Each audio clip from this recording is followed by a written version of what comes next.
Alright guys, welcome back to VALORANT News. Only 8 teams remain at Masters Shanghai. The bracket has been determined for the playoff section of the tournament, but not in the typical way. The teams got to choose who they play in the first round of the bracket, and 100 Thieves certainly are giving a fair bit of response. They wanted to play G2, they didn't get the chance, but roasting G2 massively is Boostio here today, and 100T believe they have a very nice side of the bracket, which begins in just a couple of days. Very much enjoyed your thoughts in the comments below. Hit the like button if you enjoy. Subscribe if you're new as always, I would greatly appreciate it. Lots of roster stuff as well. Even Marv here saying I'm an FNS stan, who's effectively been replaced by FNS. Although that's not actually been officially confirmed yet by the team. Obviously, yesterday was a pretty crazy day for matches as well. Gen.G, Fishy and Heretics take down FBX 2-1. We also then got the conclusion to Lev versus For Esports. This was very interesting actually to watch this unfold because Leviathan, interesting team.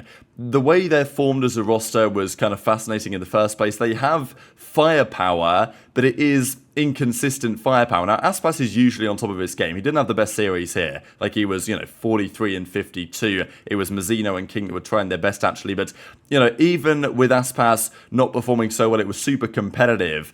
Usually, though, you'll see Aspas fry. Com, however, is a liability. Like, there's no other way to say it. I don't really know what he was watching towards the end of the game here. We know about the flanks that he pulls off and all this, but like his numbers in terms of performances just are not good. And, they weren't even that good when he was on Evil Geniuses, but like the team play was so good that they could maybe get away with it.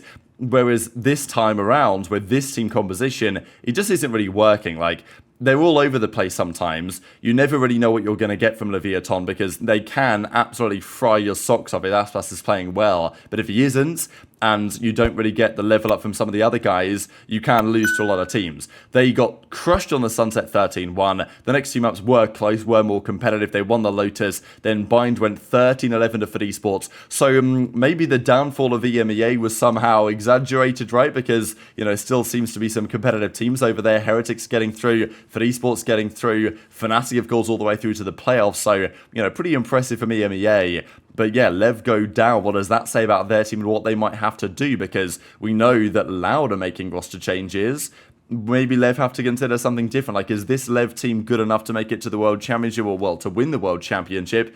Probably not right now. And if you're not going to win the World Championship, surely that's the goal. You might have to consider something. But what do you do? That is another question. For esports, though, they advance. They take the binds. And, well, these were the overall records then after the fact. So Gen.G were 2-0. G2 were 2-0. Heretics and For Esports. The interesting thing is usually the teams that advanced 2-0 would get a beneficial run because they would probably get drawn against the weaker of the advanced teams. The issue is that there isn't really a way to do that now because all the teams that advanced to the playoffs already were the number one teams in their region. So it isn't really possible to say, oh, Gen.G as the 2-0 advancing team with the best round count, you therefore get to play, the best possible opponent in the playoffs, because how do you determine that? The only way you could determine that is by saying, well, the Chinese region is weakest and therefore you're going to play them, but that's probably going to create problems in the longer term. So what they're doing instead is, it's just alright, if you're in the playoffs, great. If you're not in the playoffs, unlucky, as with these teams. But, something's got to give, and therefore we are going to do these, you choose your opponent situations, which I think is absolutely fantastic. We'll get into that in a second. There was some updates as well on the roster stuff, because there was drama with Crazy Guy and Yay. There was also drama with Scary and Crazy Guy. They say that they've kind of resolved it here. Difficult period for our team. We had to drop a player, of course, and they go on to say that, look, we had our problems as our IGL, but, we had an incident that led to misunderstandings. We've talked about it, we've apologized, and everything's fine. So, do I believe that? I don't know. I guess we'll see whether there's any more blow-ups internally there at Bleeds, because there's been some interesting events behind the scenes of that team. We also, however, have further discussions yesterday. Actually, we'll discuss this tweet here in just a second. On the Pancada situation, though, because we've seen now for some time, Pancada's been linked to even MIBR, but most certainly Furia for some time. That was the link, that he was going to go to Furia. It was almost a done deal. But then Pancada said, well, I've got these health issues that I need to resolve, and, maybe there were some health issues, but seemed to me at the time, and still seems to me today, that maybe Pancada was thinking, alright, let me just bide my time here somewhat until I make the decision, because I mentioned it several times, if Louds don't deliver results, they might need to do something, and of course Pancada's return to Loud from Sentinels would be quite the story. Apparently this is basically now very close to a done deal. Now sure, were his negotiations advanced with Furia? Yes, and then they fell through. But they probably fell through for different reasons than might be necessary when Loud come knocking, right? Because if a Loud return is on the cards and they keep Sadak and they keep less, as they may well do, then it becomes a real possibility here for Pancada to return to this team and try and achieve championship success again. So yeah, reportedly, this is very nearly happening now, alongside many other things as well. I did just briefly share this tweet as well, which again implies there are big events in play. Like, we've got these tweets from NRG, it's always drop the roster, leak the roster, etc. Never how are you, here's Ethan, and then the replies, here's Ethan again, sitting down, seemingly preparing some sort of content. I'm pretty sure they did this the other day. They recorded some sort of video where they are talking about what is changing. Demon 1 benched, Marved dropped, and presumably FNS and Som back in. Speaking of IGLs, there were some questions on Stacks. Of course, we talked about him yesterday. Where's he going to go? Of course, dropped from DRX or benched from DRX. Now he's an unrestricted or restricted free agent where if he wants to go somewhere else, someone will have to buy him out effectively. The big talk was probably on T1, because if he's going to stay somewhere, probably makes the most sense to stay in the Pacific region. What other options are there outside of that then for Stacks? Not so many on top teams. He's not going to go to Paper X.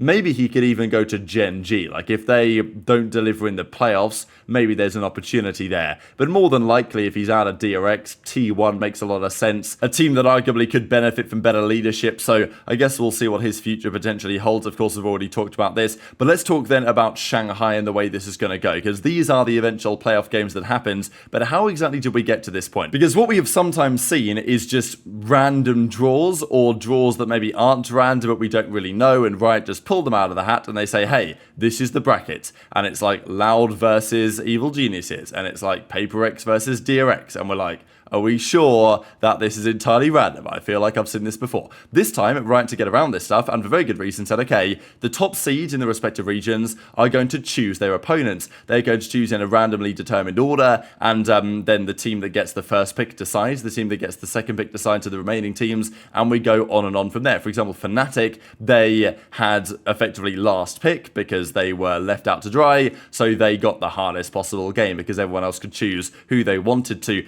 It does create some big storylines though, this, because 100T were talking about the fact that if they got the choice, they would absolutely choose G2. They don't think G2 are very good. They're pretty sure they're going to slap them around if they play them, and Boostio was making it very clear they were going to pick them. They did not get the chance. They came in second place here. They got the second pick, but it still worked out rather nicely for them. What I found especially entertaining here though was when 100T realized they were not on the same side of the bracket as Paper X, and they seem absolutely buzzing about that.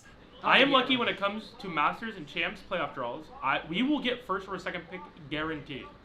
This is giving me some dopamine. We're going on the top side. Choice between these about a card. 4 teams, and it will be Paper Wait, are we playing Paper X? Wow, they took G2. Wow, they are. Wait, I feel bad. Come on, Tony. Yes! Let's go! Wait, what? We're on Paper X's side. Why the fuck would we want that? That's a good matchup for us. That's a good matchup for us. Wow, he made everyone sad. The crowd was like, we're on the side. Yeah! We won. We're on the We bottom need side. Fnatic here. I'm telling you, I'm so lucky. I think it worked out overall. We wanted Foot. We're not on Pure X's side of the bracket, which is also good. We will be versing Fnatic or Gen.G. Gen.G could beat Fnatic. I would rather play Gen.G probably if we want to win. But I think Fnatic versus us is it's gonna be a fun and good matchup. Boostio had this prepared actually as well here. I cooked this, but them getting Paper X is even better, he says. So the fact that they got chosen first and it was by Paper X, that of course is pretty scary because those guys are basically favourites for the entire tournament at this very point. I do find it interesting though that 100T were like so happy they didn't have Paper X, or even on their side of the bracket. Maybe it's expected that well, we don't want to play them in the second round, but at the same time, if you want to win the tournament, you've probably got to beat Paper X at this point. So maybe 100T shouldn't be so happy either way because you've got to beat the best if you want to be the best and all this stuff. But yeah, here we are. Here's Boostio taking his boy Valen for a walk, and of course Valen here potentially running into the blender to some degree with Paper X in that very first round. So what do you guys think about this in the comments below? How was this handled? Was this like better than or worse than it could have potentially been? Obviously we get this from Fnatic as well. Just came at the sauna, found out we're playing Gen.G. Let's go. Now I think one of the things I'd have loved to have seen instead, maybe this is probably a team team thing, really. But I guess it would have been nice if we got, like, Boostio on the stage, right? So the team's going to volunteer somebody to go. I was happy as well that there was something like that, because what they could have done is have the teams submit a list of 4, right? And say, okay, which ones do you want in order? And then, you know, based on that, we'll just choose for you type thing based on what you've said, based on the draw. But also, because the draw show happened right after the final game, there wasn't necessarily time to do that. So it made more sense. Just send someone in from the team, have them decide what happens.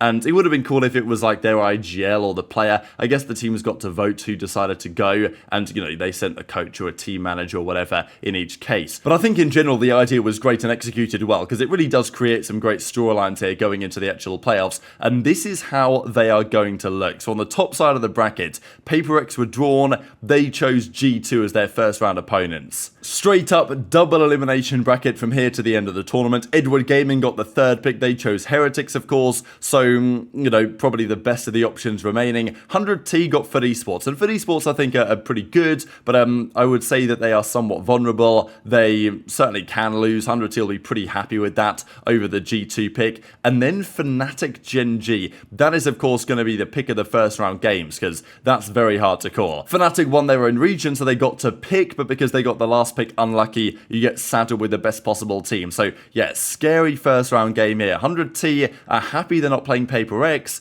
but they've got to play one of Fnatic and Gen.G, assuming they beat FUT Esports, which, you know, they would be favoured, I was supposed to do. But wow, what a bracket we have. Very exciting the way that it's actually turned out, and therefore we got lots of reaction to it from various different sources. Very much interested to your thoughts on all this stuff in the comment section below. Hit the like button if you enjoyed. Subscribe if you're new. Take care, and I'll see you next time.